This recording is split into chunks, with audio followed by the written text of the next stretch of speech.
bagaimana sebagai tokoh eh, senior makanan Indonesia, kuliner Mau nggak Indonesia. mau jadi senior Mas, karena umur nggak bisa berhenti gitu.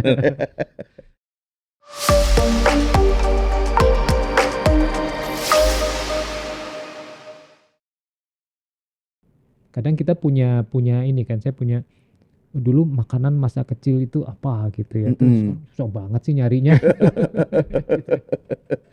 Itu kita selalu teringat masakan rumah waktu itu Betul, ya, betul. masakan daerah di sebuah daerah itu gitu. Sekarang terus mencari lagi di mana ya gitu. Nah itu salah satunya juga sebenarnya sebagai trigger.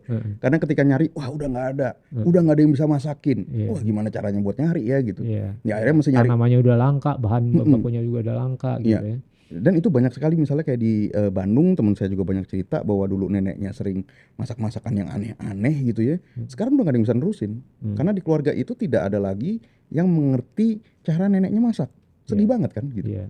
Gitu. Sedangkan itu adalah memori rasanya keluarga itu gitu. Itu sedih banget udah. Pasti ketika mereka kumpul pasti yang akan menjadi cerita adalah itu terus. Tapi mereka tidak bisa mentranslasikan itu lagi menjadi sebuah satu makanan yang mereka ingat. Nah itu sebenarnya challenge berikutnya kita, tapi mungkin nggak tahu kapan ya. Karena alhamdulillah kalau misalnya jadi chef itu kita bisa punya apa ya super power atau indera ketujuh dan kedelapan. Ketika orang bercerita itu kita bisa mentranslasi. Gitu misalnya Cak Tomo translasi, makanan saya waktu kecil tuh saya seneng makanan serabi misalnya, tapi serabinya tuh yang begini iya gitu. soft banget, tapi luarnya tuh crispy. Nah tapi di dalamnya ketika dimakan tuh rasanya gula merahnya lebih kuat daripada santannya. Nah itu kita biasanya memproses tuh. Nah setelah itu menjadi tantangan sendiri untuk coba ntar saya kreasikan ya gitu. Nah itu biasanya agak lebih hardcore karena nggak bisa cuma sekali, karena biasanya kita harus nyoba berkali-kali untuk bener nggak nih Cak Tomo, rasanya begini nggak gitu. Begitu emang, wah ini bener nih rasanya kayak begini, itu baru kepuasan sempurna lah kalau buat seorang chef ya. Nah itu mungkin nextnya ke sana.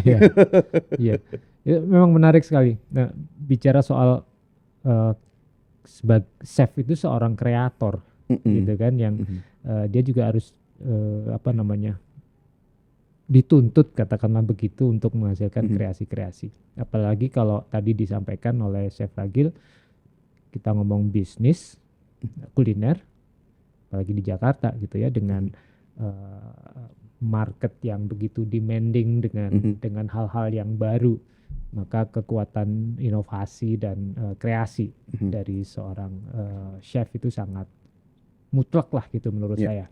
Kalau bicara supaya bisnisnya berkelanjutan. Nah, apa ini boleh nggak Chef sharing kreasi Chef Ragil yang apa itu namanya signature-nya lah gitu yang. Oke. Itu kalau gitu seperti ditanya anak favoritnya yang mana gitu.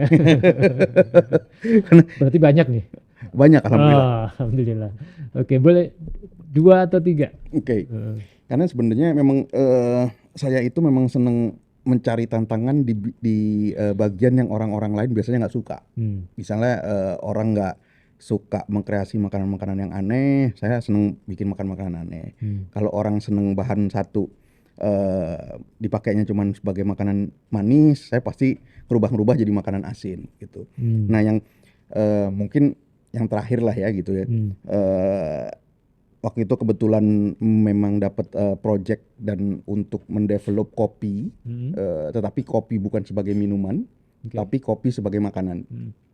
Jadi harus mengkreasi menjadi sebuah makanan yang kira-kira bisa diterima, gitu. Jadi saya bikin si ayam kopi lah, gitu ya. Ayam kopi. Ayam kopi. Jadi ayam rasanya kopi, sausnya kopi, tapi rasanya tetap enak. Gitu, kita bikinnya di roasting, jadi kayak sebagai rubbing kopinya. Terus kemudian kita juga bikin sate dengan rubbing kopi. Terus ditambah lagi juga kita bikin sop daging, tapi kita pakai kaskaranya kopi sebagai acid agentnya, sebagai sesuatu yang rasanya asam ketika dimakan. Jadi sebagai cukup sebagai ingredient utama untuk di sebuah soto.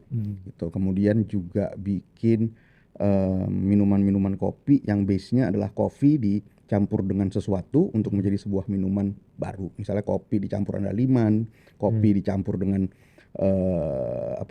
kecombrang gitu, supaya rasanya menjadi rasa yang menarik, yang orang yang tadinya mungkin nggak terlalu suka kopi jadi ketarik untuk minum kopi. Karena banyak orang juga yang nggak mau minum kopi, tapi kalau makanan mereka masih mau. Gitu. Kita juga bikin yang simple karena makanan favorit saya salah satu adalah nasi goreng. Gimana caranya untuk menjadikan sebuah kopi menjadi nasi goreng, gitu. Yang menarik adalah kopi kan warnanya memang udah coklat. Ketika dipakai espressonya dipakai buat masak nasi kan warnanya udah coklat. Orang berpikir itu kan sebagai sebuah kecap. Warnanya menjadi tetap sebagai sebuah nasi goreng kampung. Ketika orang nyobain, nggak ada rasa manis kecapnya ya, tapi ini coklatnya dari apa ya gitu. Jadi mereka bertanya-tanya gitu, wah nggak taunya enak juga ya nasi goreng kopi gitu. Jadi sesuatu yang saya seneng orang untuk bermain dengan pikirannya gitu. Nah itu yang menjadi satu tantangan sendiri, dan ketika orang suka, itu lebih juga memuaskan hati gitu. Ditambah lagi saya juga dapat PR untuk mendevelop andaliman gitu. Andaliman yang kita tahu cuman dari Toba, Sumatera Utara, yang kita tahu cuma buat makanan Sumatera Utara nih, gitu. Padahal mereka bisa didevelop sampai kemana-mana tuh. Apakah sebagai hints flavor di sebuah cookies, rasa yang menarik di sebuah es krim coklat dengan tambahan andaliman, gitu. Terus kemudian juga di cake juga yang coklat ditambah andaliman, itu menjadi sebuah kasanah rasa baru sebenarnya, yang akan membuat orang mencari andaliman itu tidak hanya untuk masakan Sumatera Utara aja, tapi bisa buat ke makanan yang lain. Oke. Saya langsung kebayang rawon rasa andaliman. Ya itu enak juga sebenarnya, asal. Nah ini ada asalnya nih, langsung kebayang sama saya. Andalimannya pakainya yang fresh, atau andalimannya harus spesifik yang dari Samosir. Gitu. Kenapa? Karena hanya andaliman yang spesifik dari Samosir yang dikeringkan, rasa jeruknya masih keluar. Gitu. Karena memang perlakuannya dia sangat luar biasa. Untuk menjadikan sebuah andaliman kering ini, mereka perlu waktu hampir 4 minggu. Dari 1 kilo andaliman hanya jadi sekitar 100 gram. 1 gram? 100. 100 gram? Ya, jadi 1/10-nya, dan itu udah sangat sedikit sekali. Tapi memang itu adalah karyanya ibu-ibu ya. Kayaknya kalau bapak-bapak suruh bikin itu nggak sabar. Iya. Menarik sekali tadi waktu Chef lagi bicara soal kecap gitu ya. Saya pikir tadi kembali bahwa Indonesia punya khasanah kekayaan rasa yang sangat luar biasa. Kecap.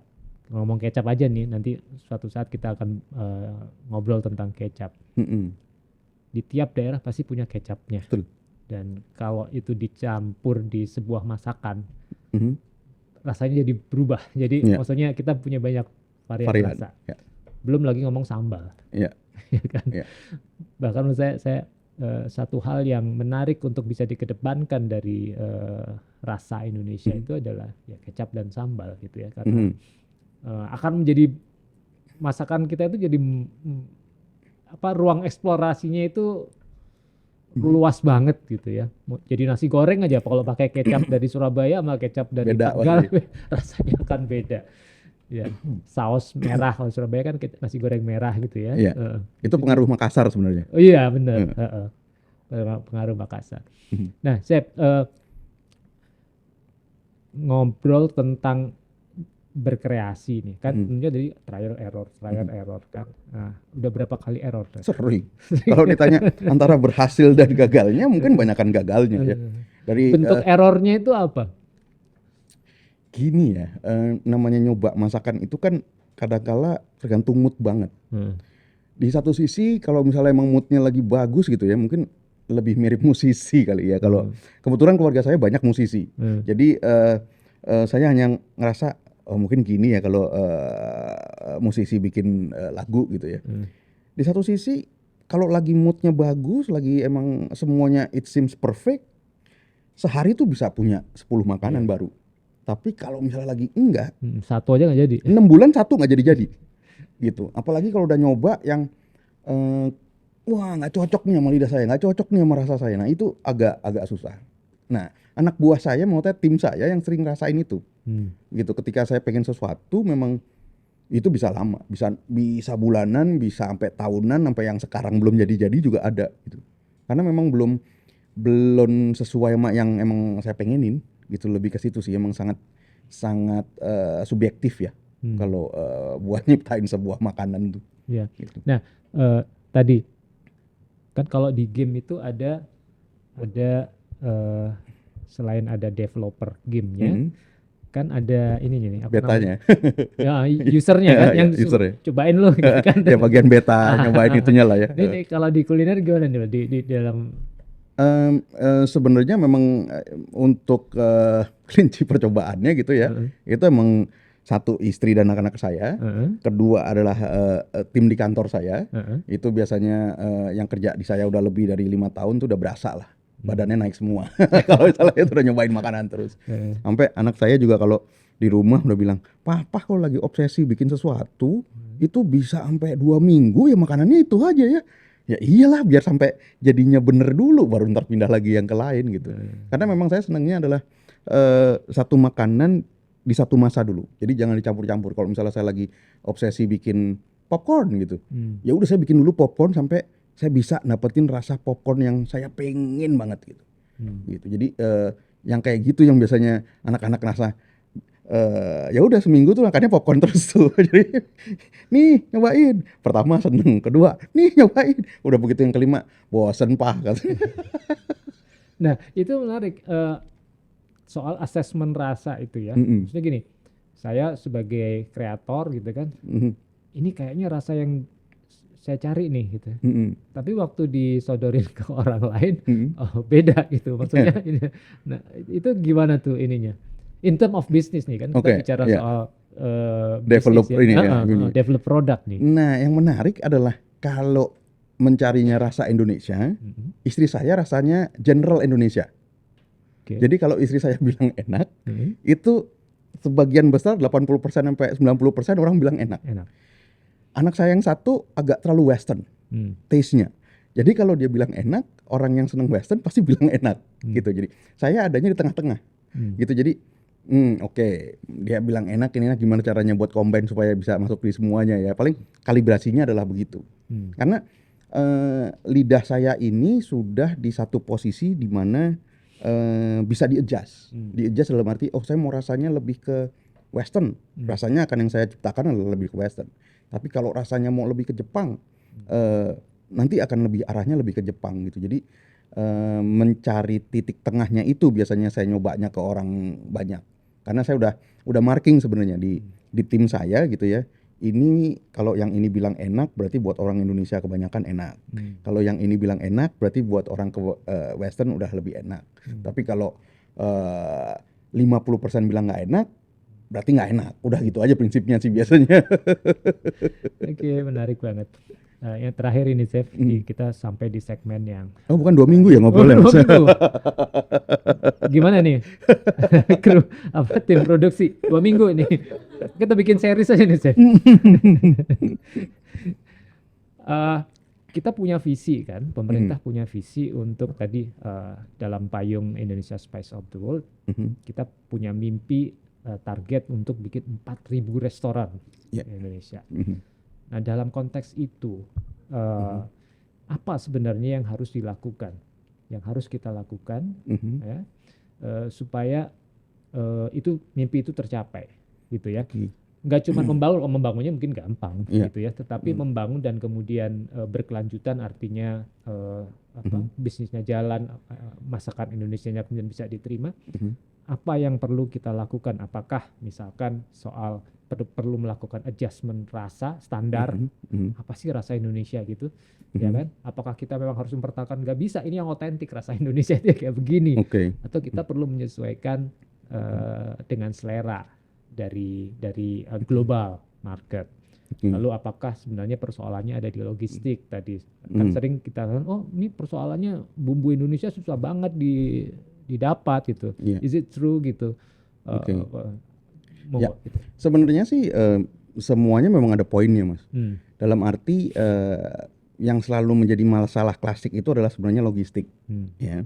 Tapi kalau misalnya dilihat sekarang sebenarnya udah banyak teman-teman general apa istilahnya kode Indonesia importir eksportir yang buat keluar itu bisa kok bawain itu semua walaupun semuanya pasti ada harga.